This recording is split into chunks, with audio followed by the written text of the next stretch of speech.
Okay. Suppose you have got an analog function x a t. X a t has got an analog Fourier transform x capital X a j capital omega. Capital omega is the real life frequency, radian per second. Okay. That is 2 pi into hertz. So, this is related to hertz, megahertz and all those things. So, real life frequency. And suppose I sample it in a sample, a sampling period is t. So, t, 2 t, 3 t like that in a sample here. So, I get a sequence x n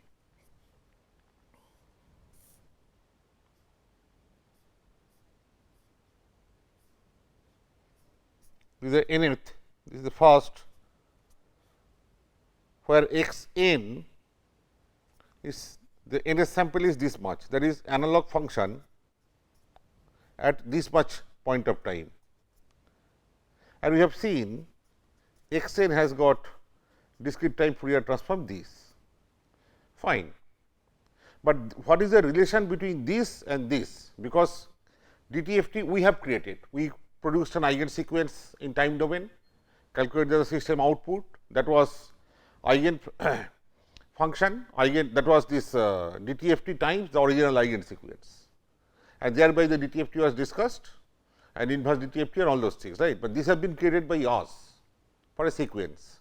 We directly started with an e to the power j omega n, small omega was radian, okay, we called it digital frequency. But what is the relation of this? I mean DTFT with the actual analog Fourier transform of the parent analog signal. The analog signal which was sampled to generate x n, if that has an Fourier transform in terms of the real life frequency capital omega, the DTFT how it is related to that. That is, if I know the DTFT, can I talk about this analog Fourier transform? Can I get it from there? This is the question which is related to sampling and sampling theorem. And this will be covering over this few modules now. For that, we have to go back to the analog signals and observe certain things. One is the Dirac delta function, which is also called impulse, unit impulse function delta t. It is different from the unit sample function we consider in the discrete case. Delta t is defined as this, it is 1, it is 0 if t not equal to 0, and if you integrate area under it is 1. So, delta t actually is a continuous function, it is a function of continuous variable, right. And this means we have all studied that suppose I start with a function, this may be t by 2, this may be t by 2 and height is 1 by t. So, 1 by t and this like this t, area is 1. Okay. I call it delta, capital delta as a parameter capital T function of t. This does not qualify for delta t, because it is not 0 outside the origin. This says it should be 0 outside the origin, it is not 0 for here, here, here, here it has got this much value. But second equation is satisfied, that area under it is 1. So, what do we do? We try to compress it, height goes up, that is capital T we make smaller and smaller. So, its width goes down, height is 1 by t, that goes up, area remains 1. Still this is not 0 outside origin, like here, here, here, at all these points it is so much. So, you make it further narrower and it goes up further. So, finally, as t goes to 0, you have an impulse like function, and that is what this delta t is. Okay. It has another property, if I have another function say f t, then f t delta t, if you integrate, what will you get? So, that means, suppose I have got an f t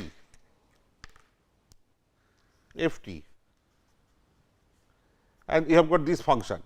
If you multiply, you will get something like this, okay, and then integral, you will get something. But this is not delta t. In order to make delta t, slowly I will make this t go to 0, it will become narrower and narrower. If it becomes very narrow, then this will be, say for instance, this is suppose very narrow. Then this function f t does not change much within this very narrow period, because even though my diagram shows it is so much, actually it will be approaching 0. So, f of t will be I mean f of 0 all throughout. That is, this is so narrow that whether this much or this much or this much, all values are approximately f 0. There is a value at the origin. Okay. So, if that be, what is the area? That is, I am repeating again, that suppose I have made this pulse very narrow and I am multiplying this by f t, this f t I am multiplying this by this. So, it will be very narrow, right. If this width is very small, the function f t over this entire period minus t by 2 to t by 2, it will, its value will be approximately f of 0. It will not vary much because the width is so small. So, if you approximate the height to be f 0, area under this will be f 0 into what? Its height is f 0 into 1 by t, because pulse height was 1 by t, width was minus t by 2 plus t by 2. That was the pulse. I am multiplying by f t. So, new height will be approximately f of 0 into 1 by t. That is, I am assuming that for all the points from minus t by 2 t by 2, function value does not change. It is a very slowly varying function, its value does not change. Whatever value at the origin, it remains more or less that. Okay, this. So, height will be roughly approximately f 0 into 1 by t, width is 1 by t. So, area is product of the two f 0. And even if capital T goes down further and 1 by t height goes up, area will still remain f 0. So, in the limit, this will become f 0. So, f t delta t dt integrated is f 0. You can then say f t delta t minus some point, say tau dt. This is nothing but the same thing, but the impulse is shifted, instead of here impulse is shifted to some point tau. Okay. So, the same phenomenon will come here. Okay. I have got two ends, tau plus t by 2 and this end is tau minus t by 2, that is tau is replacing origin, height is 1 by t, and the same thing here, this will be multiplied by the function. So, function over here, if this is the function, if the function f t goes like this, over this window it is like this much, but you can approximate this, you can assume that since this width is very small, the function is almost constant and it is the value it has at f tau. So, height now will be f tau into 1 by t after multiplication, width is again t. So, area under that will be f tau into t into 1 by t is the height and t is the width. So, it will be f tau. So, area under this will be f tau, and even if as t goes to 0, becomes very small and small, height goes up, but area remains this f tau. That means, f t delta t minus tau, it will be f of tau. Now, with these two properties, I bring something very interesting, which is called Dirac Comb.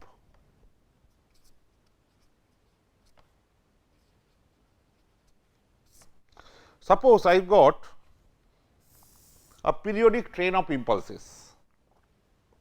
This is delta t, then at a gap of capital T you have got delta t minus t, then at 2 t you have got another impulse,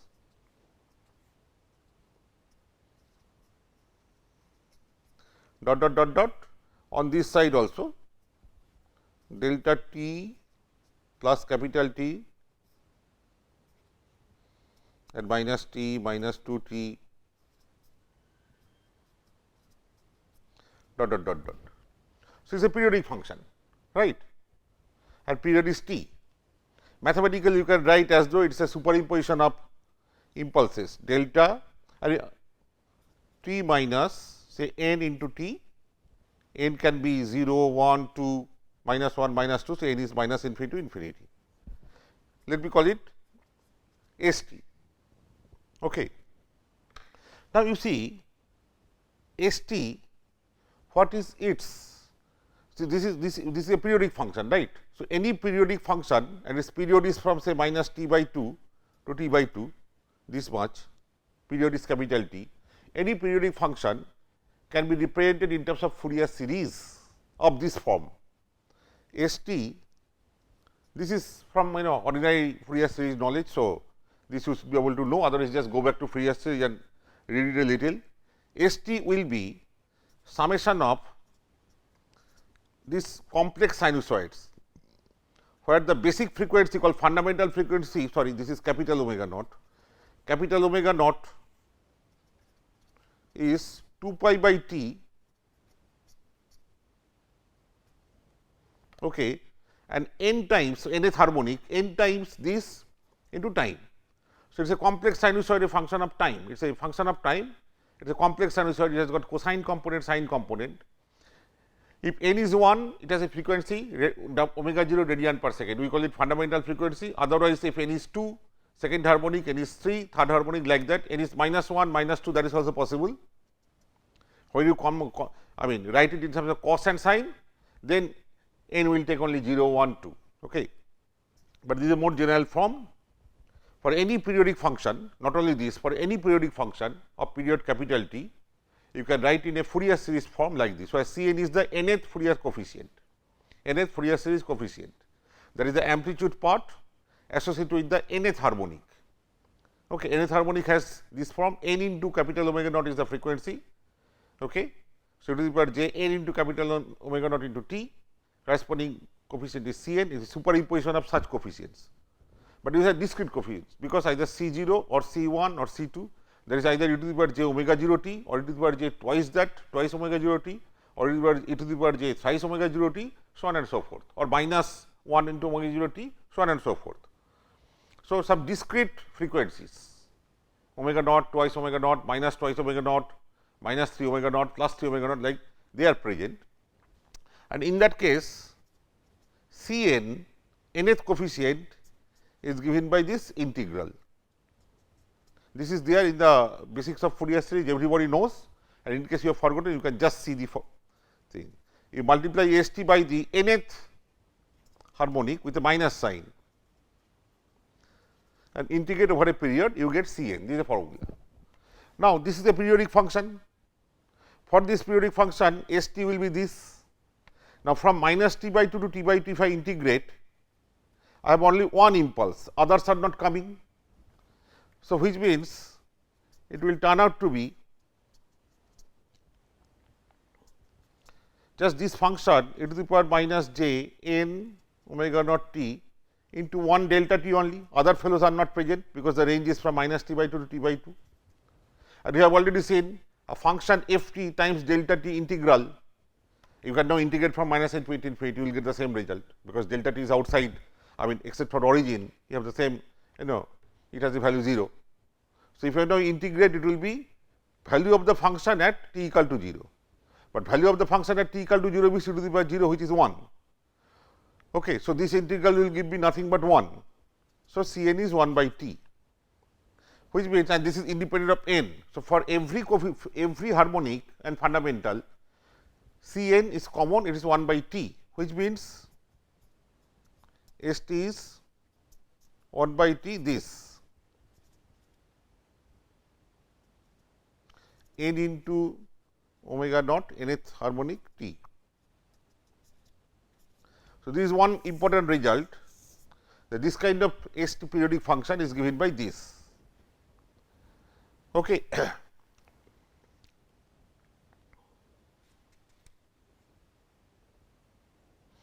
Now, I will come to this.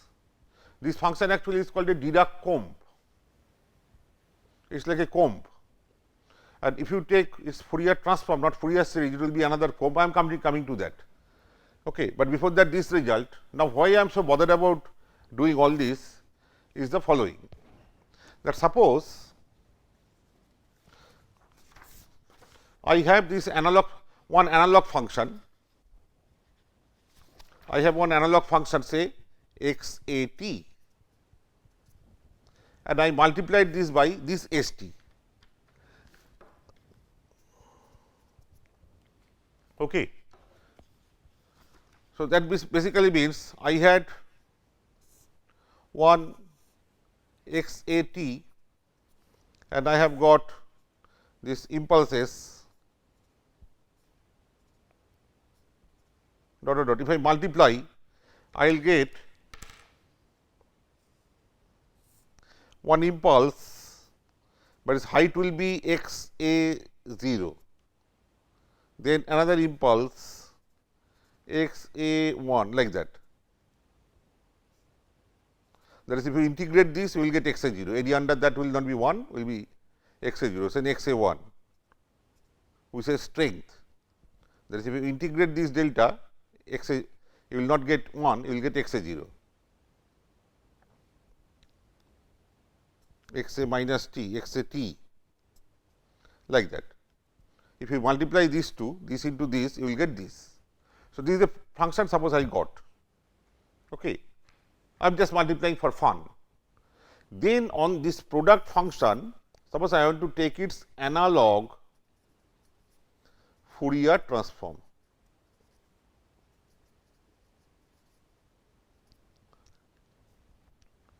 Okay, what will we get? That is the question.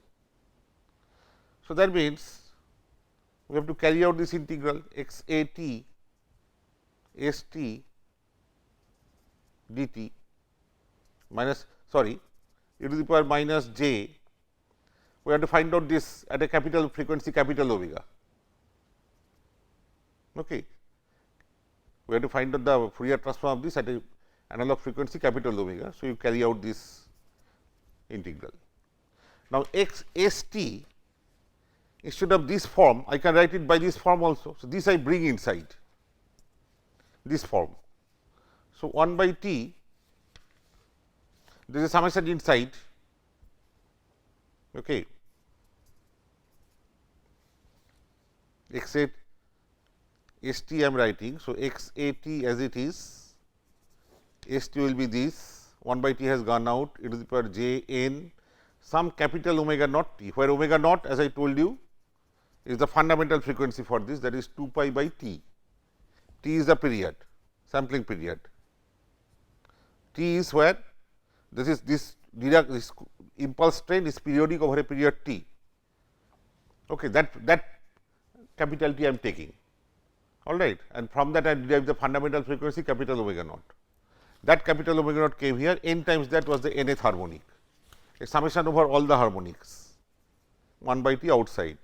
This is one part, and then e to the power minus j omega t dt. Now, I told you, whenever you come across double summation, next step is to interchange the two. So, this discrete summation can go out, and here you have got x a t for every n is getting fixed, and then you are entering this integral. For that n, you write x a t e to the power j, you combine the both capital omega minus n omega naught t dt. But what is this? This is nothing but analog Fourier transform of this guy at this much analog frequency. If you call it omega, capital omega prime. So, it is x a t e to the power minus j capital omega prime t. So, it is analog Fourier transform of this at frequency omega prime, which means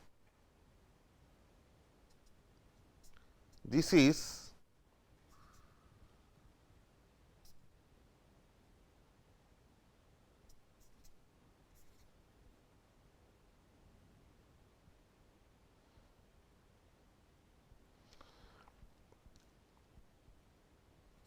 capital X A for analog Fourier transform. So, I remember capital X A j capital omega minus n omega naught.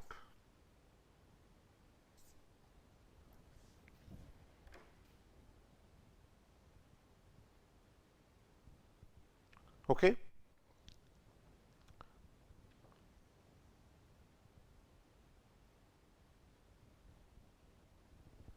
All right. So, if you want to, so this is one way, but that is if I take this product function, carry out its analog Fourier transform, we get like this. But on the other hand,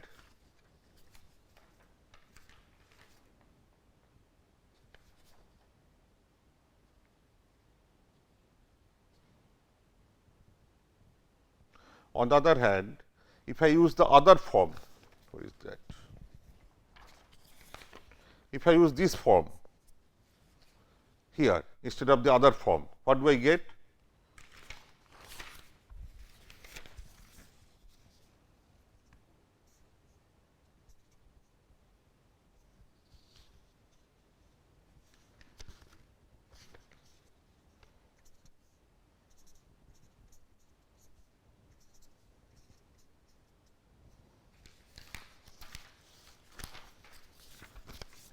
This form.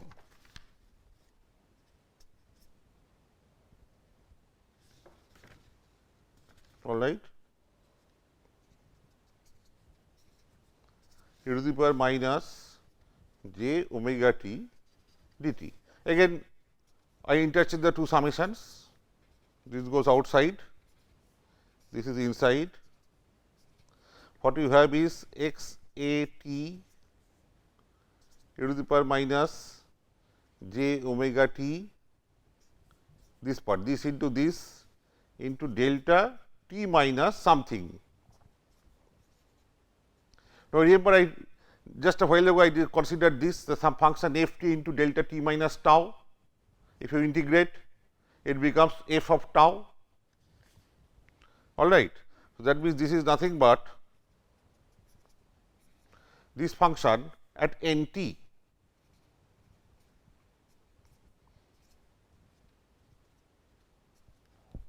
All right.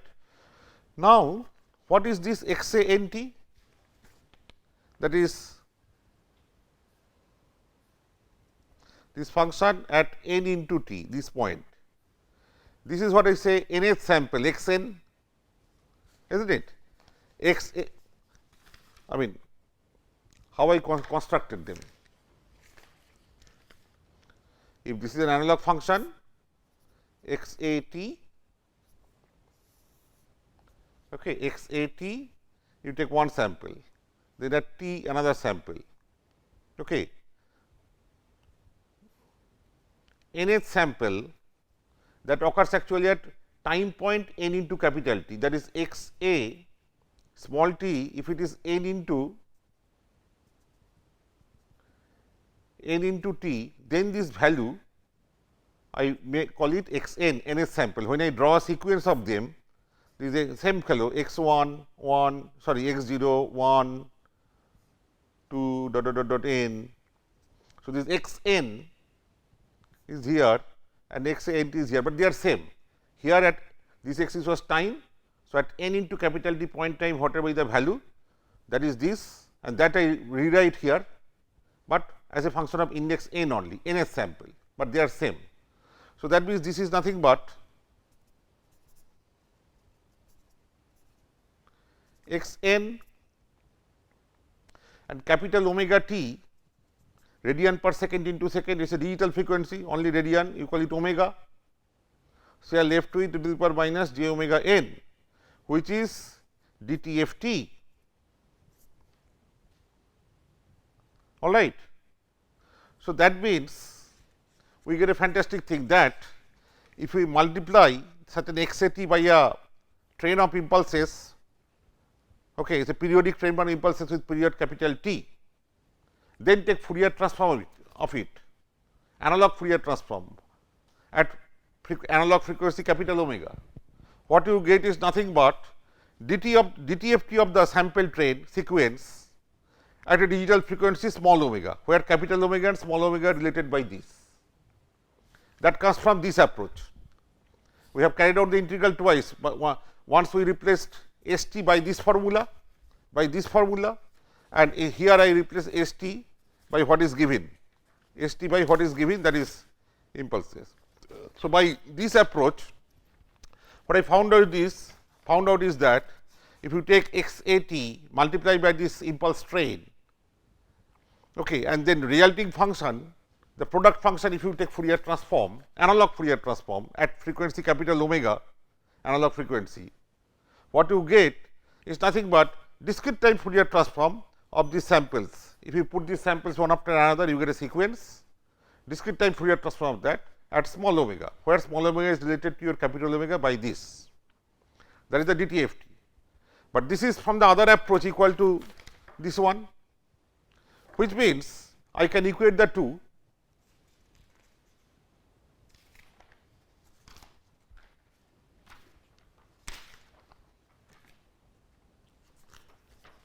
I can equate the two and say x e to the power j small omega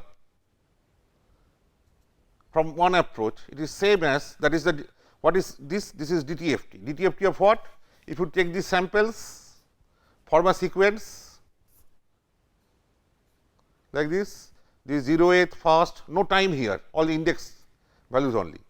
And so, that this sample sits here, this sample sits here, this sample sits here, like this, form a sequence, call it nth sample x n, x 0, x 1 is x 0, x 1, x 2, x n, they are nothing but those values only, but not as a function of time, just as a function of index n, then you get a sequence. Okay. And that is what I obtained here. I replaced nth sample value of the original analog function by just nth sample of the sequence. Okay. So, if you take the samples and they take their discrete time Fourier transform, okay, at a frequency small omega, that is same as this n minus infinity infinity, there should have been an n here, capital X, that is analog Fourier transform, j capital omega minus omega naught, which is 2 pi by t. So, you can write 2 pi n by t, where this capital omega and this small omega, they are related like that. So, if you are finding out DTFT as small omega, then you take the analog Fourier transform, where capital omega is small omega by t, okay, and you superimpose. So, this is the relation between analog Fourier transform and discrete time Fourier transform. This is what we will expand on in the next class. Thank you.